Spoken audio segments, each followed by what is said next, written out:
Hello and welcome. Today I've got for you this Mercedes based Frankia Neo motorhome. For something like this, you're looking at around 110,000 euros. It is potentially a nice motorhome, but it does have a couple of things in it I don't like. But we'll get on to that. What I do like, and I am insisting on, is this. It's a double floor, and we've got storage under there, and further down we've got access through the double floor to the white tank and the black tank. Don't know what you want the access to the black tank for, but there may be a very good reason for it. We've got here a layout which is somewhat typical of the German layout in other models, but one thing that stands out is the amount of space in the corridor and the feeling of space in this vehicle. So kitchen over here, 2 burners, we've got storage under it, we've got the sink over here. It's a very wide sink, so you can get pans or try to clean your pans. We've got over here the fridge, and note this, the amount of space here in the kitchen you've got for food preparation. For those that think that 2 burners aren't enough, I would say, well, you can get a third one as an option, but I personally think 2's enough. It depends. Obviously, I'm not cooking for everybody, am I? Here, space for spice jars, although this bottom one here, that is not deep enough. That's okay, that might work. This certainly won't work. That's not good. We've got electricity, shore power, USB, and of course, as you'd expect, we've got this storage that goes to the back. Now, I'm going to come right down the back here and have a look at this ledge. Now, completely pointless ledge here, which could have been used for storage. Elastics could have been put in here.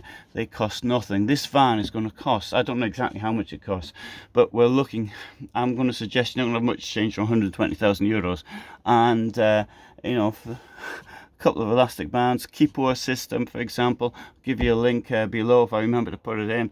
A very good system, costs next to nothing, and that could have been put in there. That's just misunderstanding of the people who built it. We've got the electrical plug there, we've got skylight, we've got windows at either side.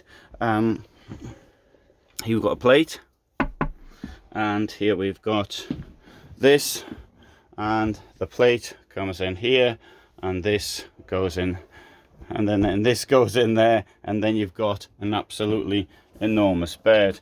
Down here we've got a wardrobe. Let's just check. Yeah, plenty of space there. At the moment, hiding this ladder. The ladder will be needed if you make the put the infill in German layout, as I call it. And this also here will come. Sorry, you didn't say that. This will come up. We bend the mattress over, and then you've got access. Oops, sorry. And then you've got access from the top. Comes up. It's very light. That I've forgotten the word. This thing here. That thing there pushes it up nicely. Right. So that's that. Let's have a look at the other side. What have we got here? Pull-out pantry sort of thing. Very good for keeping bottles in. Down here in the double floor, we'll find the black tank. Also, as you'd expect, storage in the steps. Note also the lighting in the steps. This one here is fixed in place. Okay, so far so good. The front, note also the indirect lighting, and also lots and lots of space up there. And look here, they found some elastic bits here to put in to stop things dropping out. They could have put a ledge on here though as well, which they didn't. I mean, these are just minor things, but if you use a van, you notice them. And if you don't you just build the things, then you don't know. Right, let's open this up. Right, now, first thing I notice is this. It opens to the side of the bed. This is unusual. This, in my opinion, is the correct way a door should open if it's not a sliding door.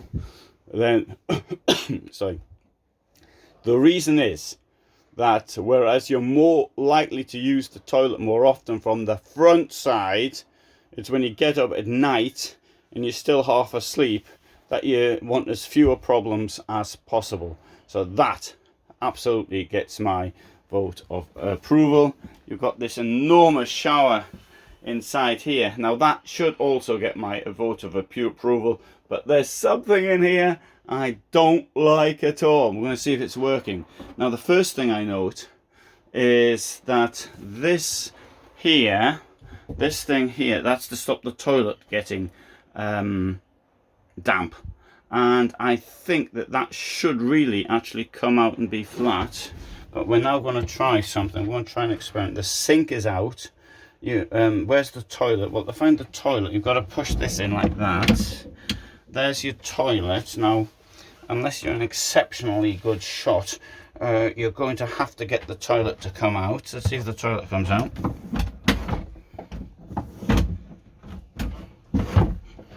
Unfortunately, it doesn't. You see?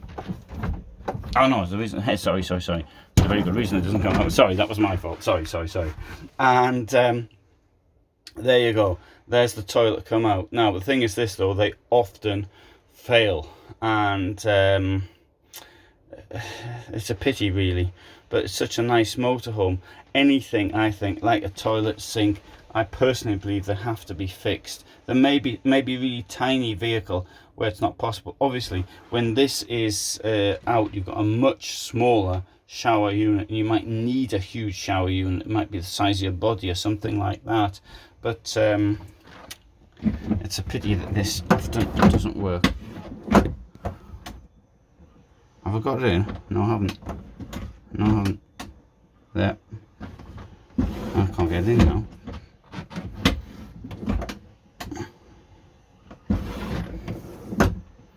Alright, so what I'm going to do, I'm going to leave it like that. I'm going to push this thing in here like that, and then I'm going to go on, and you see, and then what I'm going to do is I'm going to report it as not working to the staff here.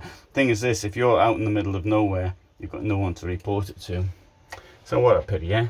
Lovely window, nice skylight at the top. Let's come out of the vehicle.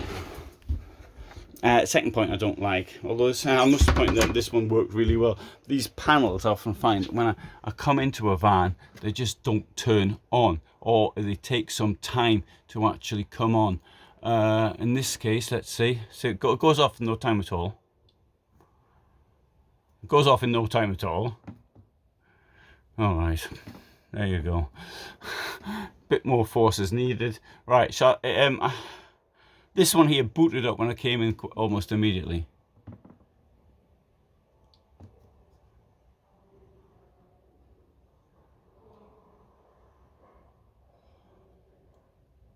Right, I'd rather just have a simple switch that comes on when I want it to come on. I'll turn it off as I'm leaving. Don't like that panel.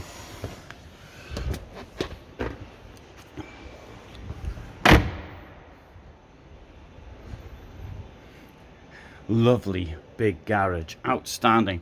The best garages you can find are in Frankia vehicles. They come with a 12 volt and 230 volt electricity points. It's heated and everything, everything's heated. But another thing I don't like, fuses are behind here. You've got to unscrew them to get into them. I think fuses should be easily accessible, and they should be accessible from the inside, in my opinion, and that's based on years of experience with motorhomes. Right, good. So in theory I should like this van because the layout and all of this. I really like the widthwise bed at the back, and those have the widthwise bed in the back, but I don't. And I mean, that toilet is particularly bad, I think. So thanks for watching, hope you found it interesting. All the best from me in Germany.